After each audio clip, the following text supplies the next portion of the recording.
You're listening to the Cantina Cast, your home for thought-provoking Star Wars talk.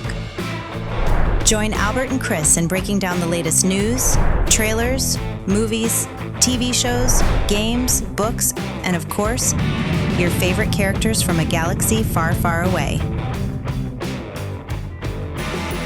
Hello, everyone. Welcome to the Cantina Cast. My name is Albert Padilla, and this is episode 672, where at least one of us attended San Diego Comic-Con. That's Chris, who's with me tonight. Chris, welcome to the show. How are you?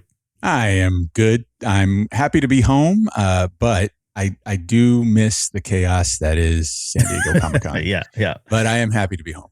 Awesome. Well, we're glad you're back. And since one of us attended, we thought we'd go ahead and do a recap show of everything that was at least relevant to us, some of the bigger things. So we'll mostly primarily talk about Star Wars, but we've got a little bit of time set aside to talk about some really big things, you know, like Spaceballs and the Marvel stuff and DC stuff. But that'll be towards the end of the show. But I thought it'd be really fun just to kind of get, Chris's thoughts and opinions on his first experience at San Diego Comic-Con. It's a big deal. So we'll get into all that here in just a second. But before we do, Chris, how about some shout outs to some very special people? Yes, we'd like to give a big shout out to our Patreon members. First, we'll give a shout out to Jamie Gregory, who is our newest Patreon member, and he joined us on the This Is the Way tier. And then those that are now part of the Tribe tier is Krista Martinelli, Will I Am, my girl Paisley, I Got a Brad Feeling, Rita Reborn, Jacob H, Josh C, Uncle Leon, Sharkman Dan, Alejandro, Jackson Abbott, Daz Davies, Risk Bayless, Danny P, Mike Borda, Dante, aka Utini, and Kat, aka Vader's Girl. And then our Delusions of Grandeur tier, these four individuals are at the highest level. It's now This Is Rod Racing, who's my guy, who actually was with me in San Diego. Oh, nice. Rob G, Steve C, and my girl Vanessa. Thank you so much for your support of the Cantina Cast. Yeah, thank you guys so much for joining this live stream. If you're watching it live, if you're watching it already recorded, thank you so much for the download or for the audio download as well, if you're listening to this on the podcast. And we've got a lot of stuff to get to. We're going to just jump right into the news just because we've got a ton of stuff to cover. But stay tuned for a lot more content now, especially with Chris back. We've got a lot of things planned coming up. I just want to quickly plug that Legacy by Madeline Rue is out officially as of Tuesday. That is the latest novel that takes place right after The Last Jedi. I've done a spoiler-free review on that. You can go find that on our YouTube channel or on our podcast feed if you're interested. And I can't recommend the book enough. You should pick it up, especially if you're a fan of Leia, if you're a fan of Rey, if you're a fan of all the events that happen after The Last Jedi or the events that happen as a result of The Last Jedi and want to know how all that kind of ties into repairing the crystal. Go check out that book if it's the audiobook or buy it, read it. It's a great book. So that is out right now, but we've got a lot more content again coming down the road here. Okay, so let's get into San Diego Comic-Con 2026. So again, I've never been to it. It's something that I've always watched primarily for.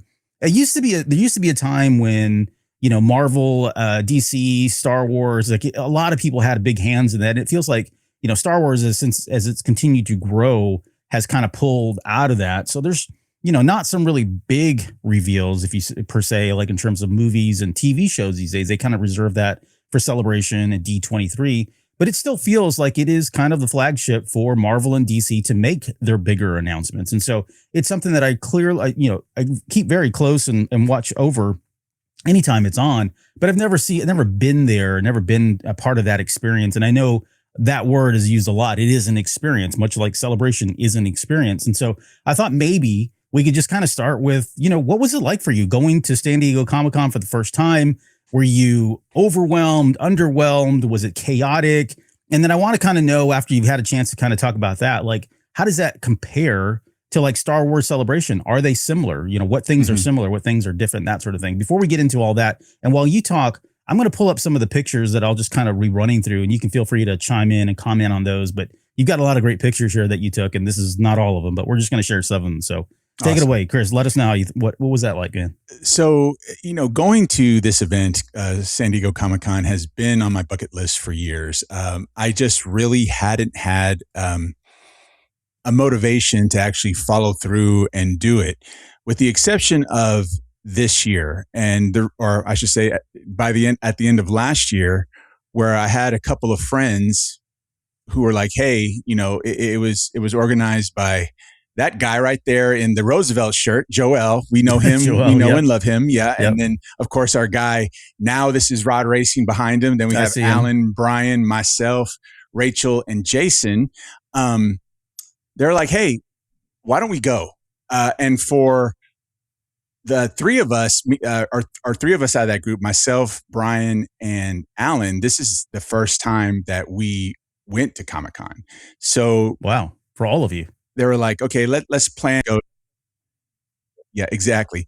Let's go to Comic-Con and let's have a good time. So, and went through Hotel Apocalypse, and we all made it, and we all ended up there. And then, of course, I had some other friends that I met up there. You know, Johnny and his girlfriend, Fan Force Austin, they were out there. Oh, so yeah.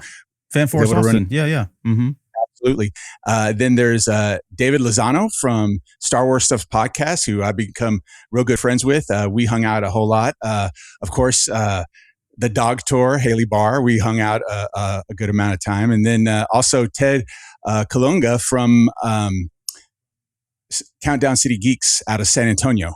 It was pretty much all of us hanging out at various times during San Diego Comic-Con and the various after parties.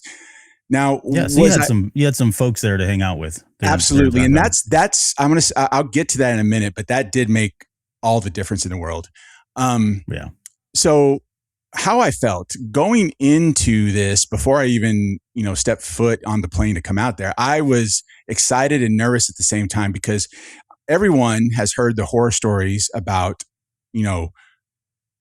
San Diego Comic-Con and like the long lines and how overcrowded it is, how it's almost impossible to get into Hall H. So I was just kind of like, okay, I'm excited, but I'm kind of nervous because, what if this is really overwhelming? Now, I'm used to Star Wars Celebration, but, this is a different animal, and we'll talk about that a little bit later. Yeah. But once I got into preview night, which was on Wednesday night, I kind of got my bearings. And then, of course, having veterans like, Joel, who's been to Comic-Con many times. And then there is another gentleman who is actually a mod on the unofficial Star Wars Celebration Discord server who goes by the name of Ewok Musk, who I've known for years. Yeah. He was there, and they were able to give me some pointers on what to do, not to mention Johnny. Johnny has been... Oh, yeah. Almost every year that I've known him, he's gone to San Diego Comic-Con. So they all gave me pointers, and I kind of leaned on their experience. And after I was able to cut my teeth on preview night, I wasn't as overwhelmed, and I was ready to go that first full day, which was that Thursday. Yeah. Now, was it? So you got a good lay of the land. You had people to lean on to when you need questions, that sort of thing. So yeah. Yes. So I go there, and yes, it is packed. There are a lot of people. Yes, it is disorganized / organized chaos. Mm-hmm. The whole thing. Wow. Is if you've been to a huge Star Wars Celebration, for example, it takes them a day or two to get their bearings, to make sure that everyone knows the right information. So we're getting some information from some people, and then other information. There's a picture of David and I outside the Lanterns training experience, which I didn't get to do, but he did. I'm jealous. He got a ring. I didn't. Yeah. Again, I'm jealous. Yeah. So it took them a couple of days to get their bearings, just like Celebration. It's just at a larger scale. So all of that is true. However, what I enjoyed the most was just the camaraderie of everyone that was there. No one was really, there were exceptions to what I was just saying, but we'll talk about that in a little later. But for the most part, if they were there to enjoy Comic-Con, whether they were cosplaying or they were there for certain content or they wanted to see certain pavilions, those attendees were great, and we got along, and we were able to work together tremendously. Okay. Where it got kind of hairy are those that are there to get the exclusives. And of course, the exclusives that the various vendors provide. Oh yeah, are very coveted. Yeah, they're very coveted, and by some coveted, people will do whatever once it they takes. go on the market. For some people do collect them legitimately. Yeah, no, but sure. There are some people that yes, they go there for the sole purpose of scooping up as many exclusives as they can and then throwing them on eBay. Wow.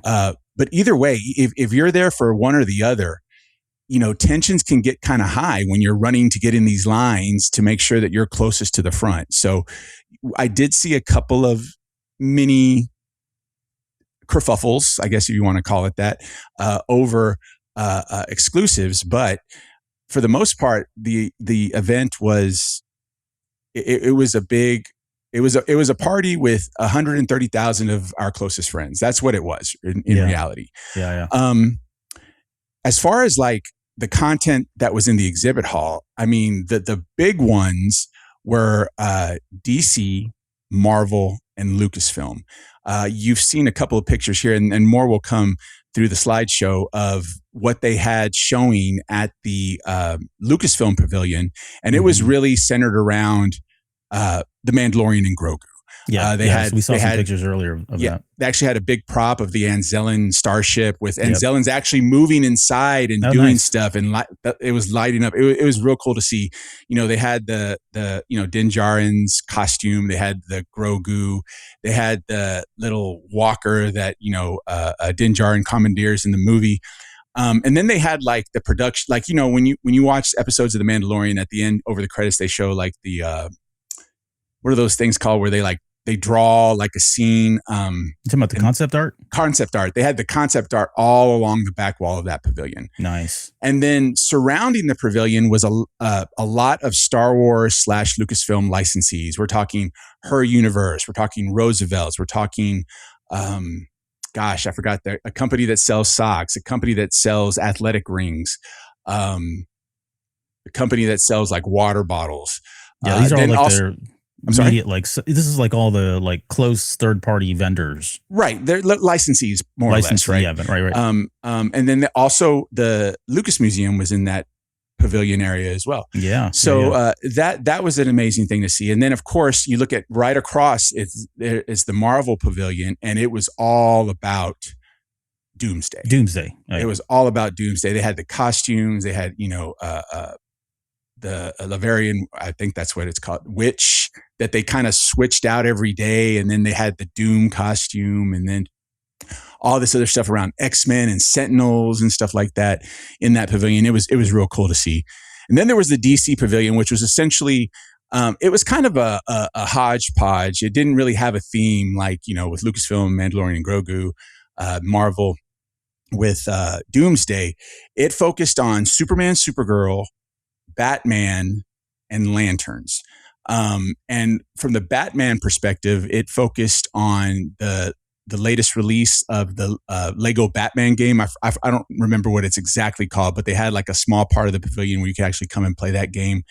They had the other part that was around Superman and Supergirl. It was, it looked like the Fortress of Solitude, and you could actually sign up for the Superman experience, which I think is in Vegas, and actually sign up there to go do that experience in Vegas. And then also from the Batman perspective, they had posters advertising their new animated series, Nightfall, which for me, I know people have their favorite Batman stories. My favorite Batman story of all time is the Nightfall saga. Mm-hmm. That is, obviously, if you haven't read the comics, that is where Bruce Wayne, aka Batman, gets his back broken by Bane. Yeah. And it's a story of him trying to come back. And I've always loved that story. I think I have like 2 copies of the trade paperback and all of the individual comics somewhere. So I was stoked to see that. And then, of course, they focused on lanterns. But when it comes to lanterns, really, they had like a lantern costume. They had the actual, lantern to charge your ring. And then everything revolved around merch, which makes sense because, they're really pushing lanterns hard. And I was really excited to see all of that. Yeah. Those are the three pavilions that I focused off. But of course, there was Funko, there was Lego, which Lego had a nice diorama of like Tatooine, like full size. It was really cool. That also shows up in the picture. Yeah. These are pictures of the DC pavilion.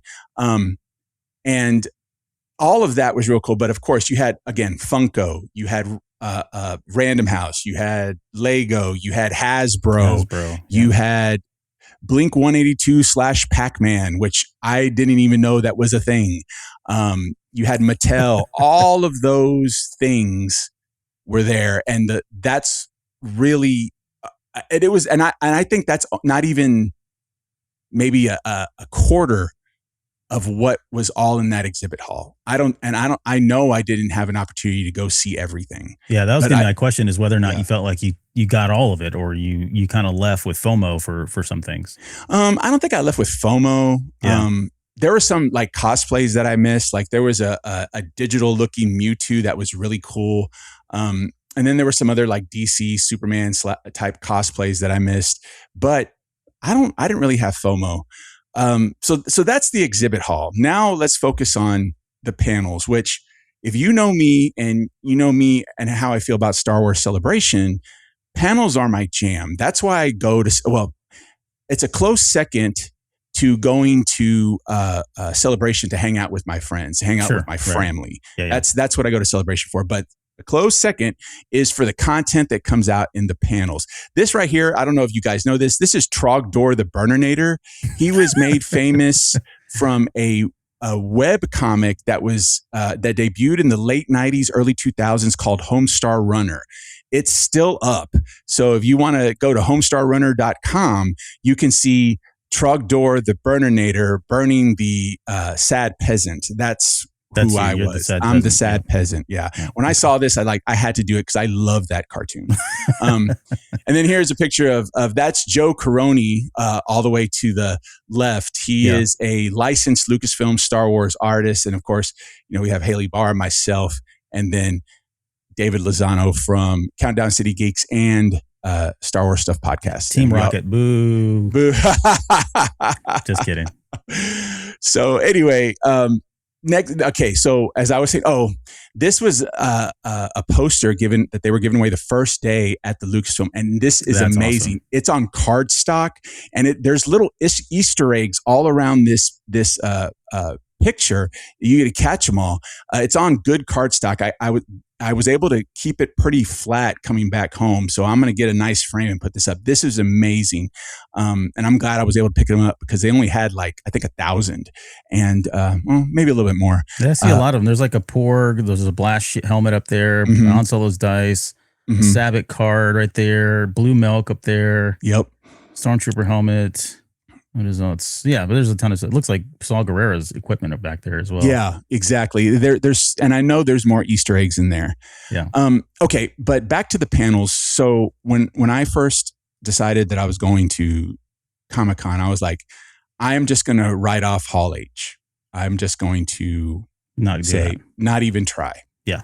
But then before those lines, you said those people were in line on what you said, Monday, Tuesday. I will get to that. Okay. Because for Saturday they were right, and Saturday is when they had the big Marvel panel. So they paid the money. They flew out there, drove out there, did whatever they did, and camped out there the first day and missed everything just to go to that Hall H Marvel panel. Well, a lot of these people have a system. They work in a team, and as long as like one or two people stay in line, they just rotate. They rotate, exactly, so they can enjoy the con but come back in line to take a line shift. Which I used to do that back in the day for Star Wars.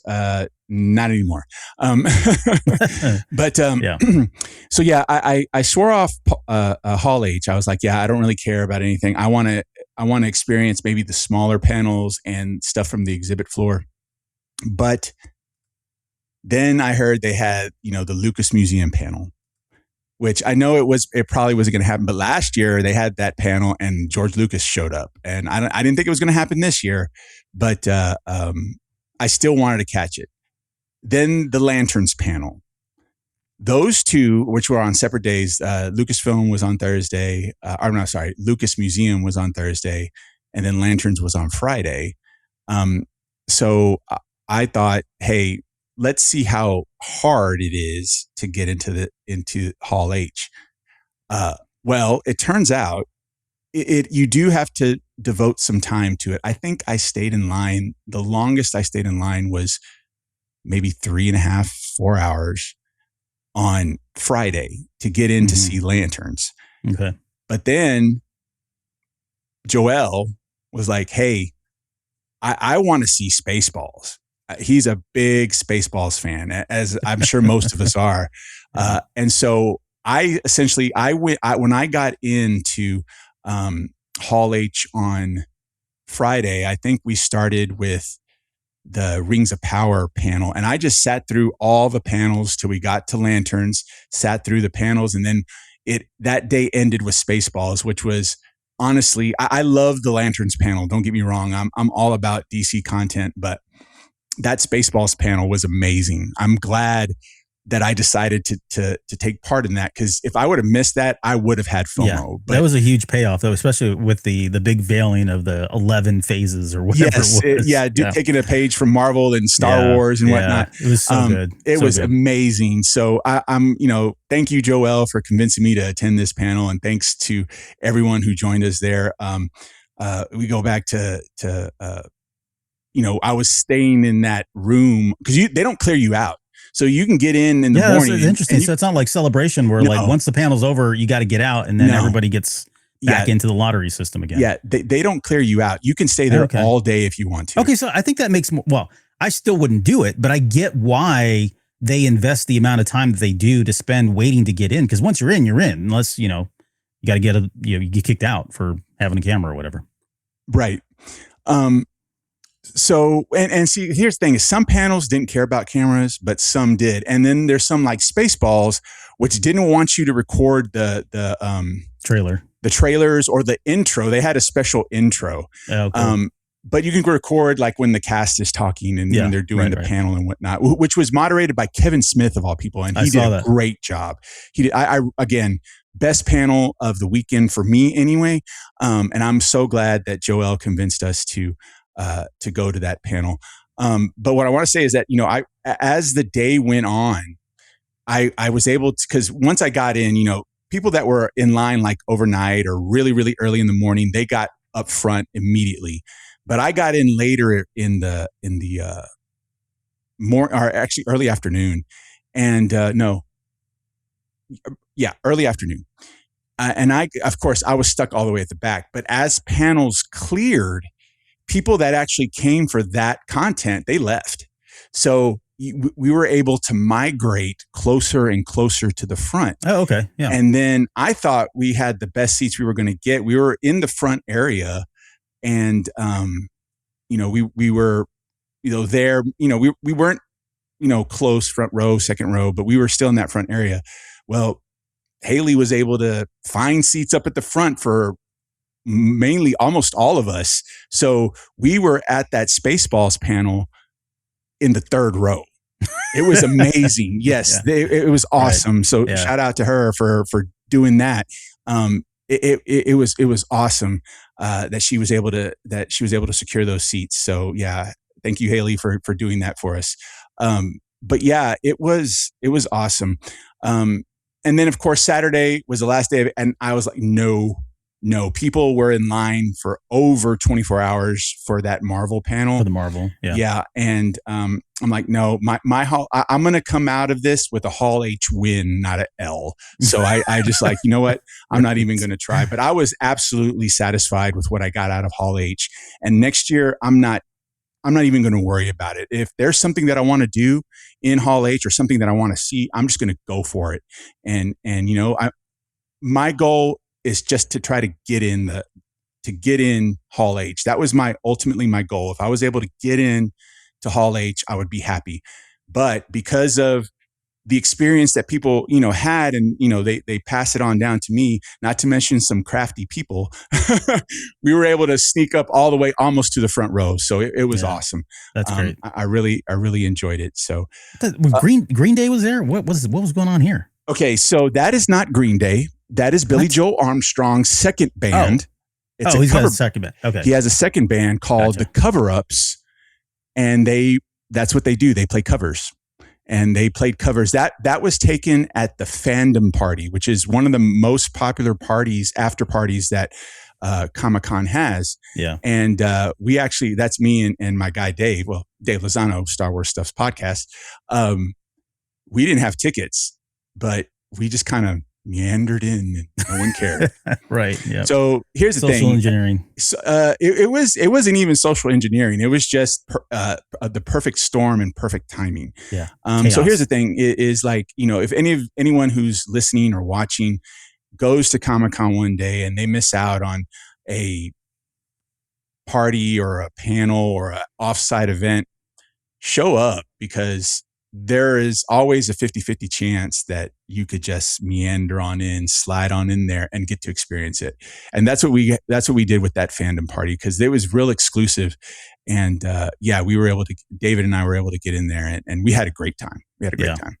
Well, it sounds like you filled your proverbial bottle, and took the win on Hall H, which is good, because I've heard a lot of horror stories of people trying to get into that infamous hall to get into those shows. So with the time that we got left, why don't we kind of go, let's run through some of the stuff that was announced. And, you talked about the Lucasfilm Museum, I know you've got the shirt on right now, right? You mentioned that.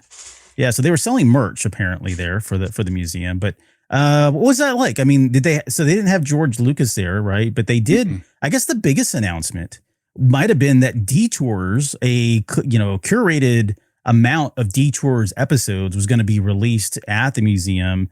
And Detours, for anybody that doesn't know, was put out like in 2012. It was created. It was kind of like this farce parody of Star Wars made by Lucasfilm. Seth Green was behind it. It was all set to release. And then Disney came in and made the purchase. And so it got put on hold. And then they said it was going to go on hold indefinitely. They weren't going to release it for now, quote. Here we are 13 years later. No one thought it was going to be ever. I never thought it'd come out, quite honestly. If you're interested, I think they still have like the first 10 episodes out on YouTube, and you can watch them. They've been out there since like 2015, 2016, if I'm not mistaken. But the fact that they're going to be showing a select amount of those episodes there is really cool, because I actually did find it funny. And it's got some really, it's got like D. Bradley Baker, Seth Green does some voices. You've got Daniel Faison, who later on would go on to do Resistance, right? He came back in that. Right. Joe McHale, Anthony Daniels, Billy D. Williams. You got Seth MacFarlane doing the Emperor. This is where it all started, right? Or at least it was a carryover from Robot Chicken, but he did the same thing. He did the voice for the Emperor. So it's actually really good. And it's very, like, I don't want to oversell this or overhype it, but there are some deep cut comedy in there that you have to be a hardcore Star Wars fan to really get what they're saying. It's not, they've got surface level stuff, but they've got some really deep stuff, which is where I really kind of appreciated what they were doing. So I love the fact that they're going to have those in there. I'd love to see them at some point release the entire series. I think we're at a point now where I think it makes sense, but that seemed like the biggest thing that came out of the Lucasfilm panel. I think that's probably fair, given that, it doesn't open until next year and they're still, setting things up and doing all that. Opens in September. September. My bad. We're already 2026. So it's got 2 months away from opening at this point. So so that was really great. We got to get some more information on that. Let's talk quickly about the Lucasfilm publishing panel. And this is where I think they usually have quite a few things that get released and announced during this panel. I think for me, this had to be the biggest one. This is Twin Crossroads. It's by Beth Revis. Beth Revis did Rebel Rising, Princess and the Scoundrel. After, and I posted this, but after Legacy, which I pitched promoted at the very top of the show, after Legacy, it makes sense that Beth Revis would be the one behind this tale. And I have all the confidence that she's going to knock this out of the park. But this is essentially going to be what that training was between Luke and Leia, and everything from how does Leia find her lightsaber crystal, her kyber crystal. Luke is going to have the compass that came out of the Star Wars Battlefront 2 game, infamous compass. If you've played the game, you know exactly what I'm talking about. It's broken. I'm not sure how it breaks, but he's throughout this book, he's trying to get that fixed. But it's really going to be about her training, and we know some bits and pieces. I don't want to spoil anything, because in Legacy they do get into some of that training and what that was like, at least from Leia's perspective. But it's really cool that both Madeline Rue and Beth Rivas worked closely together so that these stories would combine and feel like one cohesive piece. So I'm super stoked about this book. I cannot wait to read it.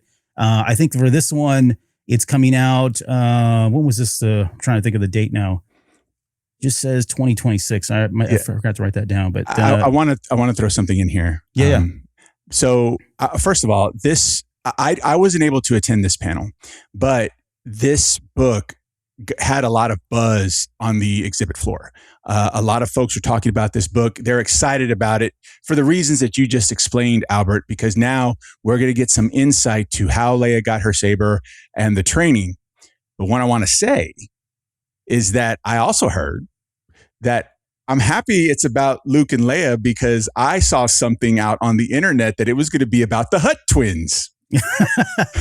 That was me. I was a joke. That was you. Yeah. That was you who did that. So you know what? I should say no, it was you. This was all you. You put it on me. I'm gonna put it on you. You have a reach out there, and your creation was discussed on the Comic-Con exhibit floor. Oh, that's awesome. Thank you. I appreciate that. Probably not in the best way, but I'll take notoriety. Well, there's no such thing as bad press, right? Right. They were saying, oh yeah. And before I could, they made us keep moving. The traffic had to keep, we couldn't, if we stood in one place for longer than a second, they're like, keep moving. Right, I tried to turn around to see if I could see who said that and be like, hey, I know the guy who did that. But I was just trying to shuffle along so that I wouldn't get yelled at, and I couldn't find the guy. Yeah. But I did hear it, around as we were moving through the hustle and bustle of the exhibit floor. That he's like, I'm glad it's not about the Hutt twins because I saw something on the internet, and I was like, I know who did that. Yeah, that was me. I started that horrible rumor, and that was just a joke. I tagged it as a joke on Instagram, but then I realized when I shared it to some of the other social media platforms, the tag came off. And so it took off, and I was like, oh my God, I'm going to get in trouble for this. And maybe I did. But so this is here's one of the other things that I'm pretty excited about. So the novelizations for the original trilogy are all going to be making their way to audiobooks for the first time. And this is going to be narrated by Mark Thompson. If you listen to audiobooks, you know who Mark Thompson is. He is the most prolific recorder, voice actor for Star Wars, and can do just about everybody's voice, including Chewbacca, which is probably his weakest, but he still can do the roars and that whole thing. So this is really exciting to know that we're going to get all three of these. They've got these nice looking covers on here with updated art. I'm pretty stoked about that, kind of, quite honestly. And so that's going to be out on February 2nd, I believe, 2027. So you can pick up those. They announced this Star Wars Celebration 50 years. This is a DK book. So, think about this as more like a reference book, a timeline of sorts. That's how I'm picturing it. There weren't a lot of details, but it'll be a very small condensed version of like the archives type books that that are out there that run, $200-300. This one looks freaking amazing. So this is by Anthony Bresnikan. He used to be on, what was he part of? Entertainment Weekly, I believe, before he moved on from EW. But he was kind of like the main Star Wars beat person for Entertainment Weekly for a number of years. He's had exclusives. He's done all kinds of interviews at the celebrations and that sort of thing. Anyways, he's got a book coming out called Star Wars Icons Vader. This book is massive. I've got the pictures up here of some of the inside artwork. It's all about Darth Vader, of course. I think this thing runs about $225 just for the book itself. It comes out in a couple months here in October 20th, 2026. So so we're a couple more months here. But it is a massive book. It's by Inside Editions. It looks freaking amazing. And it's not just a book. I mean, this is kind of one of those, coffee table pieces or something that you set in the background for people to see, because it is really stunning. If you get a chance, take a look at that. Yeah, that was the other work, the other piece that had a lot of buzz on the exhibit floor was the Icons Vader. Yeah, and how it looked and how big it is and how expensive it's going to be. Right. But it was, people were still talking about that a whole lot. Yeah, I mean, I may pick it up, quite honestly, just because I think I got to have it. They've got a lot of comics in here. Eyes Like Stars just came out. That's the romance novel, the first Star Wars romance novel. And then this one this one got me excited personally. This is indie. They just announced it as part of the Lucasfilm publishing panel that they're going to have a brand new indie comic series. I think it's 5 issues that it's coming out here. It's called Indiana Jones and the Sword of Pandemonium. This takes place immediately after the events of Raiders of the Lost Ark, which is pretty exciting to see. So, again, depending on where your tastes are, this may or may not be really big news for you, but I thought it was pretty good. I thought it was a good panel for them. Moving on to Star Wars stuff, we did get some more information on the Zero Company game that's coming out. This one looks great, and mostly the panel was really about the story. So you play a character named Hawk. He's a disgraced former Republic officer who's left the Republic and has now formed Zero Company, an independent outfit that specializes in covert investigations and tactical operations. Hawks and his team are hired to go against the Infinite Coil. This is a separatist-aligned paramilitary cult that's intent on spreading a deadly shadow plague across the galaxy. So this takes place during the Clone Wars era. You've got this ragtag group of misfits, right? Think about it in that sense. And it's a turn-based game. So it's a turn-based game where you're controlling each one of these people, and they've got different abilities. They've got different weapons and armor that you can equip them with. You go on these different missions, but yeah, you're kind of quarterbacking this. So think about it that. So if you played XCOM or one of those types of games, it's similar to that. But I think this one's got a lot going for it, just from the pure story perspective of it all, right? It's embedded in Star Wars. It is canon.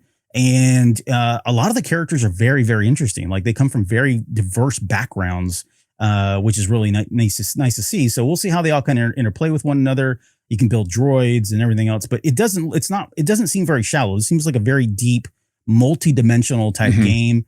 And if this is in your genre, you're going to love it, I think. If it's not, this may be an opportunity for you to kind of just dip your toe into turn-based games and see what, whether they're for you. I think you were saying that too. Like this is not something you would normally pick up, but it certainly has piqued your interest.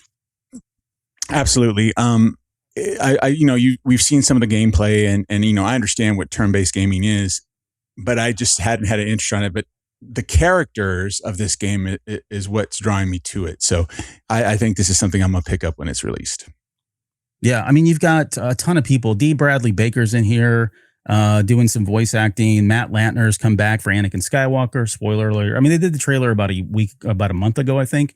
At the very end of the trailer, it looks like you are going to be able to control Anakin Skywalker. He does get called in at some point. So nice to see that they've got Matt in here doing some voices as well. But yeah, I mean, there's some pretty, stud voice actors and actresses up in this thing. So I'm excited, man. I can't wait for this game to come out, quite honestly. So August 27th. So that'll be launching here in just under a month. So take a look at that if you are so interested. Let's talk quickly about the Hasbro panel. I know this is, they had so many figures, everything from like you can see the Anakin, the vintage. They've got Kenobi right there, Padme. You've got the B1, B2 battle droids.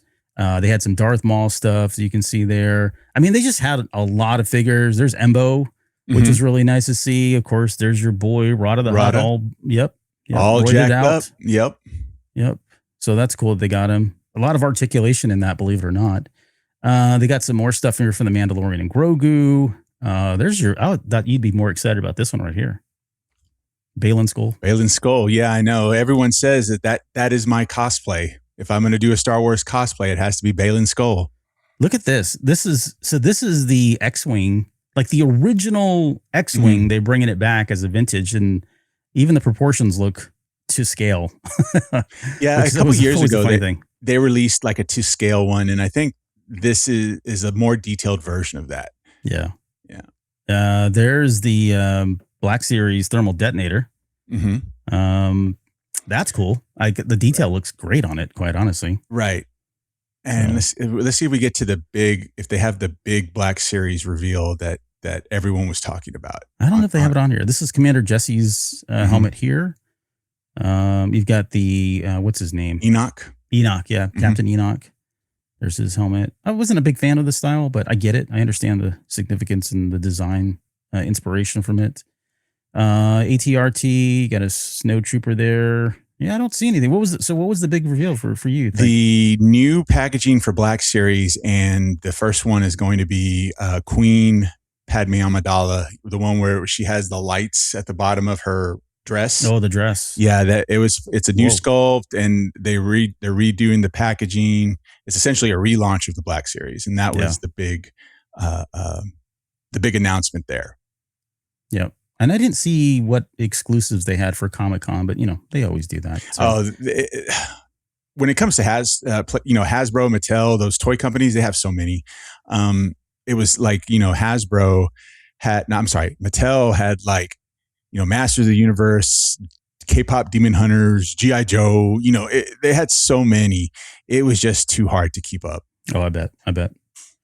So this was announced. I'm actually really excited about this. So this is something called Star Wars The Experience, and this is going to be running from different museums over the course of the next 5 years. They're going to kick this off at the Franklin Institute in Philadelphia, opening up on February 13th, 2027. So this is next year. And that's going to run for about 6-7 months before they move to the next city. Hopefully it'll be Austin, but probably not. Probably Chicago, usually where they go next. But this looks really interesting. So they've got over 70 artifacts, including Maul's lightsaber. These are actual props, right? These aren't like replicas or anything like that. This is the actual deal, right? This is a museum exhibit. They've got Maul's lightsaber, Vader's armor. They've got an actual Grogu that was used probably in The Mandalorian, I would assume. They've got a life-size R2-D2 C-3PO. Again, real live C-3PO R2-D2s that were used in the movies. They've got a full-size speeder bike, a ton of Andor stuff. They also have like iconic toys, like 30 rare prototypes, development models, tool samples. I mean, you name it. It's 18,000 square feet that they're going to have for this exhibit, which is quite a bit.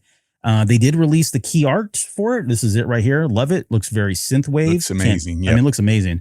Yep. So I'm sure I'm going to grab some merch whenever this comes out. And the way they've done this is they structured it. You go, and rather than just kind of having an open exhibit, if you've ever been to the museum exhibits, you kind of get shuffled around, into little kind of like corridors and different sections. They've actually created different rooms. So they've got a Queen Amidala's throne room, which they've got a mock-up here. They've got some concept art of what's going to look like here. Then they also have like a wireframe worlds, which you can see here. So this looks like maybe, I don't know, maybe ships or designs or something. But they've got them all kind of into different types of groups and categories. And then they're going to have this carbon freeze capture room. And this will have one of the actual Han Solo and Carbonites that was used props for the movie that you can have a photo opportunity with. So you can get your picture right in front of it. So all this looks absolutely fantastic. The tickets go on sale this November, but again, the exhibit doesn't open up to February, and they've not announced what cities this is going to go to afterwards. But again, it's 5 years, so I'm sure they'll release the calendar at some point. When they do, go out there, find out where the closest place is going to be for you, and go. Chris, we need to go to this, man. Like, absolutely, it has to happen. I don't know if you remember. I think it was in 2000. They had a similar type of exhibit that traveled around, and it was actually at one of the museums in Houston. It had a Texas stop. I don't remember what the name of the exhibit was called, but it was a Star Wars exhibit where it had the same thing, props and whatnot. This is actually going to be an interesting experience because I learned in May when I was over at Lucasfilm that everything before when it comes to artifacts and props in the Star Wars universe, everything before the sale to Disney, George took. It belongs to him. So like when we toured Lucasfilm, there was hardly anything having to deal with the prequels, the Clone Wars initially, and the original trilogy, because he owns all that stuff. He kept it all. Yeah. And this exhibit is going to have props and whatnot from not just the OT and the PT, but the sequel trilogy and the TV show. So it's kind of like a collaboration between Disney and George Lucas to put this on. So I find that very interesting. So it's definitely something I want to check out. But what was going on, what the word on the floor is that, it's going to only be in Philadelphia for so long, but could be anywhere in North America. Yeah. So it could be in Canada. It could be in Mexico. Yeah. So we don't I know we're like, hey, let's have it come to Texas, Dallas, Houston, whatever. It could miss Texas entirely. I'm sure California will have a stop because California always gets something.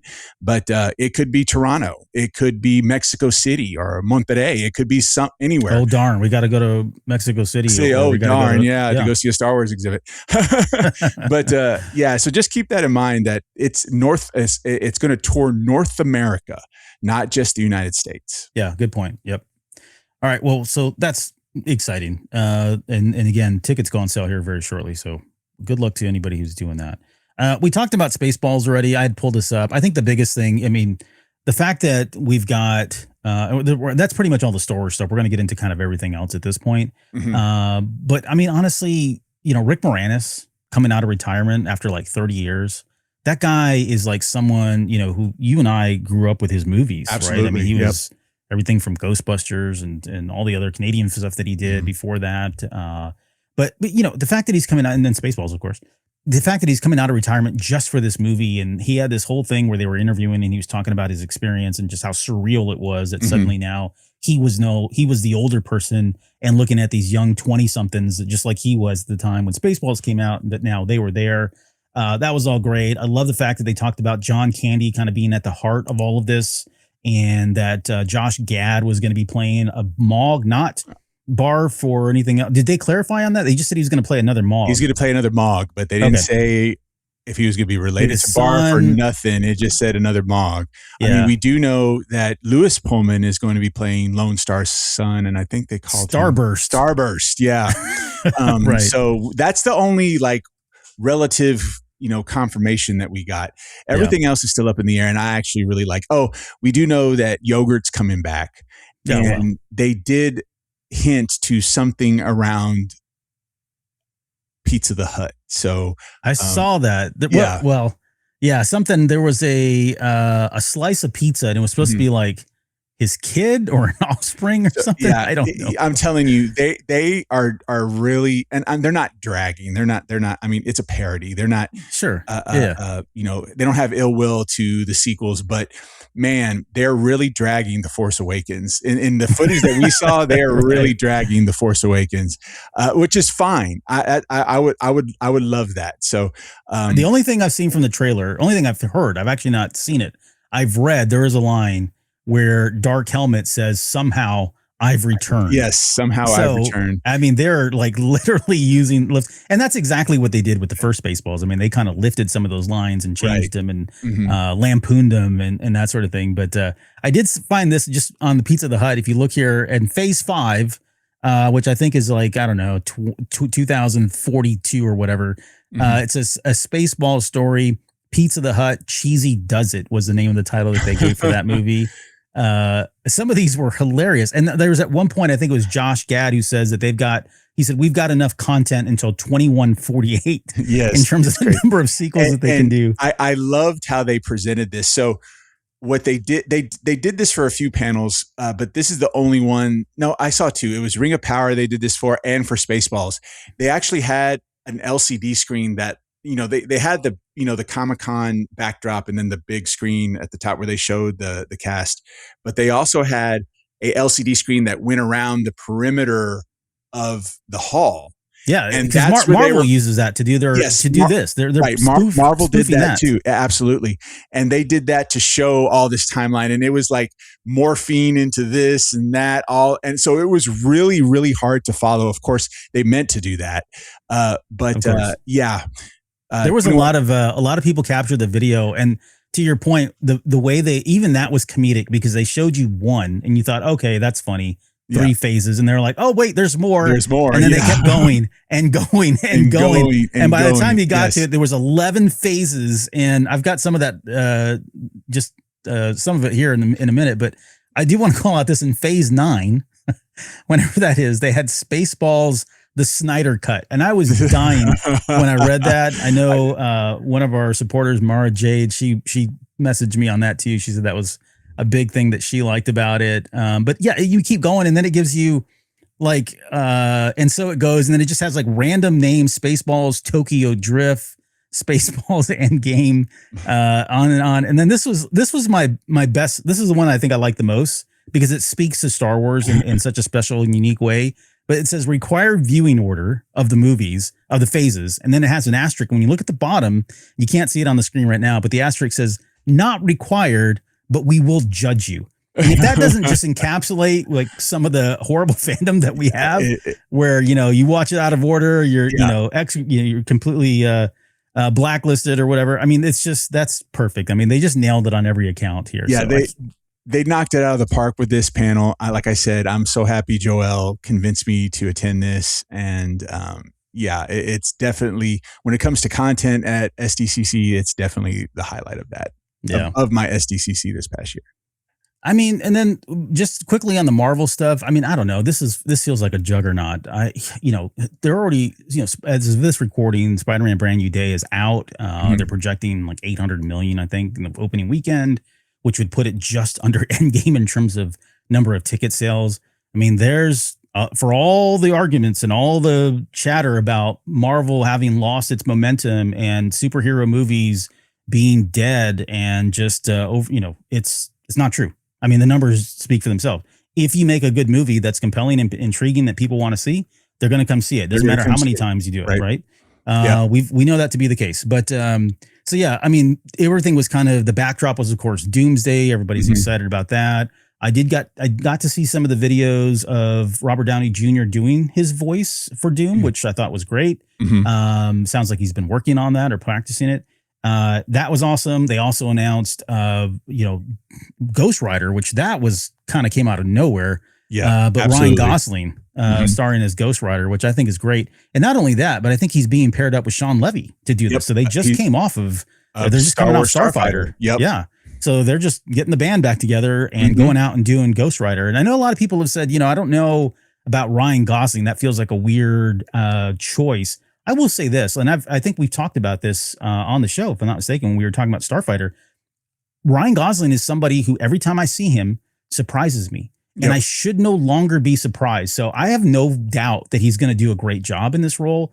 I know Johnny Blaze. I know Ghost Rider. I can see where people are like, that doesn't make sense, or maybe that feels a little off. But man, if there's anybody that can do it, that guy has already proven that he can. So I'm all in on a Sean Levy Ghost Rider Marvel movie. Doesn't come out to 2028. At least that's when they're projecting it. But I'm excited about this one. Yeah, no, I am too. I agree with you about Ryan Gosling. He is very underrated as an actor. Yeah, he has had some not too impressive roles, but where he won me for good was Project Hail Mary. I think he was amazing in Project Hail Mary. So I have the utmost faith in Starfighter, and I have the utmost faith in Ghost Rider when this comes out. So I think they're going to do a great job. Let's see. Paisley said Ryan Gosling is money, baby. Money. Yeah. That's what she says. And then show me the money. Dale said Ryan Gosling is being directed by Sean Levy again. So yeah, that's a good thing. I think it's going to be a good thing. Well, we'll see. Maybe Starfighter sucks, but I don't think it's going to happen. No. The other big one for Marvel was, of course, Black Panther 3. This is another surprise. And even still more of a bigger surprise was the fact that they've cast David Johnson, who was freaking amazing in the Alien movie, more recent Alien movie. Which I don't know if you've had a chance to watch that one or if you've seen it. What's that? Is it Prometheus? No. I haven't seen it. No. No, it's not Prometheus. This is I'm drawing a blank on the name now. I saw in the theater that came out, I think early last year, if I'm not mistaken. But yeah, it was a great movie. He played, I guess I could spoil the movie now. He plays an android, basically, as a replicant, if you want to believe that world is mixed with Blade Runner, but that's a whole other story. But he plays like a droid, essentially, right? And he does a great job in that. But what's interesting is that he is, of course, older, especially when we see at the end of Black Panther 2, where T'Challa Jr., or Toussaint, as his name is, he's, I don't know, he can't be more than like 5 years old at the end of that movie. And so here we go, we're jumping ahead. So I don't know if there's something that's going to happen in that time frame, with how they age, and maybe this all speaks to how they're going to reboot everybody and bring all these new people in to kind of replace the existing characters. But nonetheless, it's Ryan Coogler. It's got Ryan Coogler. Everybody's coming back to reprise their roles, and it's Black Panther, which has like been an absolute standout. Pair of movies so far. When you look at all the movies that have been released, that thing is just gold, man. So I'm super thrilled, and Just a quick shout out to my 16-year-old son who just turned 16. This is his Marvel movie, so he's super stoked about Black Panther 3. Awesome. But yeah, that's gonna be good, man. Okay, and then the last thing we had was just kind of the DC stuff, and we talked about Lanterns. Dude, Lanterns is like it's like the one thing I was more excited about Lanterns, I think, than of course Supergirl, which I was excited about Supergirl. But Lanterns, especially after that trailer, which is crazy because I know a lot of people didn't like the Lanterns first trailer because they felt, like you said, it wasn't enough space. I thought it was amazing. Like, I'm all down for it, especially since, we were talking before we came on the air. This is supposed to be the beginning of something. So I'm okay with exposition. I'm okay with buildup. I'm okay with us not jumping directly into space and dealing with Sinestro and, all the cosmic stuff that exists. But it sounds like we are going to get that as well. So that's a good thing. Yeah. And it's going to be like a buddy cop movie. They compared it to like True Detective or was it No Country for Old Men, mixed with space and power rings. I mean, it was amazing. The buzz around this show was just off the charts. Everyone and their mother was trying to get into that Lanterns training offsite event. What was that, by the way? What is it? What did you do in that? So you went in and it was kind of like a mock. A lantern takes you through a mock training session, and at the end, if you survive, you earn your Green Lantern ring. Oh, and that's what it was. Just like a fun thing to do. And like I said, David, he was able to get in to do it. He has a ring. I'm jealous. I wanted to do it, but I couldn't. I wasn't able to secure a ticket. They were free. The tickets were free, but you had to, go to the website and do the whole queue thing. And I never got it. But he was able to get in, I think on standby. I just couldn't devote the time to do it, but he got his ring and he said it was an amazing experience. So I'm happy he got to do it. But back to the show. Yeah, there's just a huge buzz about this. Kyle Chandler and Aaron Pierre and, there are other actors there. Nathan Fillion showed up. Guy Gardner. He's going to have a cameo in this. And they actually played a clip of the beginning of that cameo. And what I was telling Ted and David, that it was like the way that it sounded, it was really just like 10 seconds. But the way that it sounded is like Guy and John have some history. And I'm curious to see what that is. Yeah. And so I know I don't want to make this into a DC show, but like my list of like what is really good DC is kind of I've got a short list. Like I'm not saying that I just don't watch a lot of it, I guess is what I'm saying. But what I have seen, one of the things that always stands out for me, and this is like in terms of like best programming, animated shows, is Justice League. Like, yes, it is so good. And it comes across as a kid show. The animation looks a little bit, more kid-like. But man, it really is deep. And there's some great storytelling. And it was from that series that I really came to appreciate Jon Stewart. And having Aaron Pierre play him, and then having, of course, Hal Jordan, which is, he's got so much history as well. Having those two guys together and having these actors play them is very, very exciting. So I cannot tell you how much I am excited to see this Lantern show. So, I think that James Gunn has kind of he's had some really good moments so far. He's had some kind of things where he stumbled, but his heart's in the right place. And I think in long term, I think he's going to be good for DC. And I do too. And so one of the big pieces of news that came through at Comic-Con was that the merger between Warner Brothers and Paramount was on pause. And that really bodes well for the DCU and James Gunn for him to actually have an opportunity to get his vision out on screen before some suit from Paramount or whatever that company would have been called if they did merge came and put the kibosh on it. So I'm happy that that's on pause, not just for that reason. There are other reasons that I'm happy it's not really happening right now. But really, I am happy for James Gunn. He's going to be able to move forward, unaffected and bring his vision of the DC universe to screen. And I'm looking forward to it. And then I guess the last one, let me pull this one up. This is the Clayface. Yeah. which looks creepy, man. Like It does. and I think I've heard a lot of people said that what they've seen is like unsettling in a good way, right? Because it should be, right, given what happens to him. But did you get a chance to see anything here related to Clayface? I did see the trailer, and yes, it is. We didn't see too much in the trailer. There were other clips that I didn't get to see, but this is probably going to be something that's more on the horror side of the genre, and I wouldn't be surprised if this got rated R. Wow. Okay. Which, James Gunn is not shy about. I mean, look at Creature Commandos. Right. Yeah, which was great. I actually really enjoyed Creature Commandos. I loved it too. So he's not scared to bring stuff that's more risque into a comic book universe per se, if it fits. Sure. And that's the thing, is that Clayface was always one of Batman's more tragic villains. He had a lot of difficulties, which led him to turn to the wrong people that turned him into this. So he is a tragic figure, and I'm excited for it, even though I'm not a big fan of the horror genre. Which I'm going to say another thing real quick about the horror genre. They had the director of Warriors, and there was another movie, Barbarian. He directs horror type films. He is rebooting the Resident Evil movie series, and it's supposed to be similar to the video game. And what I saw, the clips that I saw, and just FYI, it was during the panel where at the end Johnny Depp showed up as Scrooge, or Ebenezer. Scrooge, right? Yeah, it was that panel. Yeah. But they showed about 10 minutes worth of clips of that movie, and it looks great. And I don't like horror movies at all. I'm a scaredy cat. But I'm going to see that. Yeah.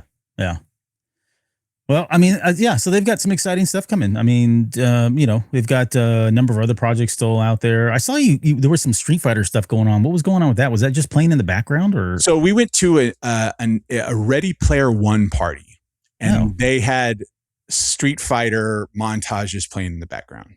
Okay. Was Ernie Klein there? Ernie Klein was not there. Oh, okay. But Ernie Klein will be at Rebel Scum Con in about 2 weeks. 2 weeks, yeah. Yeah. That's awesome.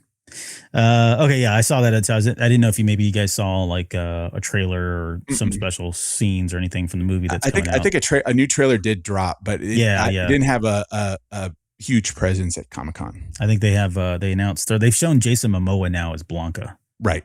So, yeah, if you know, if you know, you know. I guess if you know, you know. Well, so yeah, I mean, overall, like this was. I'm glad you got a chance to go. Quite honestly, it sounds like you had a great time. You were there with some really great friends of yours in the show, and maybe it's something.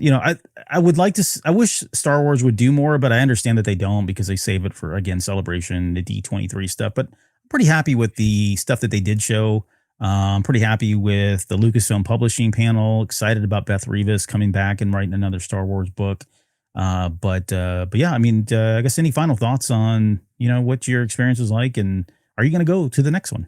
So I had an amazing time. And a lot of it I attribute, like you just said, because I was there with some great people, some great friends. And I think that's what made it worth my while. But yeah, I want to do it again. Yeah. Okay. All right. Now you got the bug. You're going to be back, dude. You're going to be going. I'm going to be that guy now. You're going to be that guy. Eventually you'll be cosplaying. So I don't know, maybe you got Bale and Skull coming up in the future. Maybe not for Celebration. We'll see. Spoiler alert. You've heard it. Spoiler alert. Yep. All right, cool. Well, hey, thank you guys so much for joining us. If you hadn't had a chance, please like, subscribe, do all the things. We'd appreciate that. And also, if you could, how about some shout outs to the folks that joined us on the live stream tonight? Yeah, Dale E. Skywalker, One Up versus CPU, and my girl Paisley. Thank you so much for joining us and throwing some comments our way. Also on Instagram, there was one person who, and I lost who she was. There's a couple people. They got Newell April that joined. Yes. Mara J joined. Mara Jader, we were talking about her. And Panico. He's Mariana. I know you know her. I know Mariana. Morgan Ron 2519, A Lightyear, and that's Alan. Yep. eBay Minerals 8, AIT 114, that Andrew Ward joined. I'm not good at this. And then Corey 198668, not to be confused with Corey 198667, joined as well at the very end. So thank you guys so much for tuning into the live stream, both here on YouTube and on Instagram. We'll be doing more of these on Instagram going forward. So, happy to do that. All right. We're going to end it there. Don't forget, check out the spoiler-free review that I've got right now on Legacy by Madeline Rue. It's a great book. Go pick it up. It's out available now, both an audiobook, ebook, and physical copy. And we'll have a Patreon show coming up here this weekend, or very soon here, actually, next couple of days. So we'll look forward to seeing you guys on that. And if nothing else, on behalf of myself and Chris, thank you guys so much for joining us. And we will see you guys here on the next episode.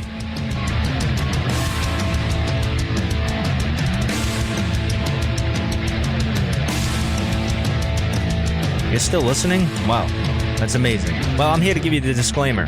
Normally we do a big, long, drawn-out disclaimer thing saying what's what and who's what and all that other stuff, but I think you guys kind of know that Lucasfilm and Disney have no affiliation with us at all, and we have none with them. We talk about Star Wars, which is their property, and all that other good, fun stuff, but I think you can tell which is our stuff and which is their stuff. If you can't, well, then send a lawyer to send an email to me, and I'll be glad to chat with them. Other than that, you know what's what, so that's your disclaimer.